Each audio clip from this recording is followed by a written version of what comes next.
isizukulwane lo sika Econ Traders njengamanje. So guys, kade nje ngisachecka i-staking, but before siqale guys, please be careful. Kukhona abantu abazenza mina ku TikTok. Make sure ukuthi before ukhulume nomuntu you double check ukuthi uyena lo muntu. Mina ku WhatsApp sikhuluma ngama recording, asibhali phansi. Futhi angikhulumi kakhulu ku TikTok because ngibalekela ama scammers because lapho wenzeka ama recording. Okay, ahlule lapha. Ngika Econ Traders njengamanje.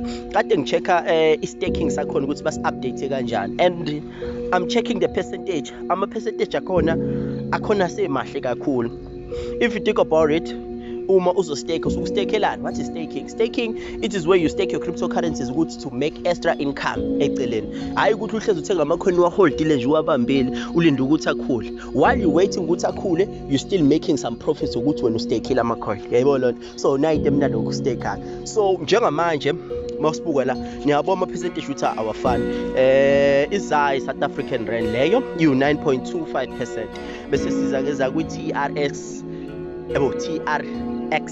it's 4.2%. Siza kwi ADA, that's Cardano, it's 4.83%. Masiza kwi Meta si U4.42%. Ay mancane lawo, but nayi esanda kulontsha u2 nje le DOT inkulu percentage yakhona. I'm thinking of like trying to buy this coin so that I can stake, because enye into emnandi le ukustake I enjoy, because think about it, uzothenga namhlanje stake ama-coin akhe and then you leave ama-coin akhe for isikhathi eside, let's say maybe for 5 years. Cabanga lo mali uzobe stakile, how much profit have you made ngokustake, and nokuthi futhi asekhule kangakanani, yabo ushaya inyoni ezu2 ngetsheli 1.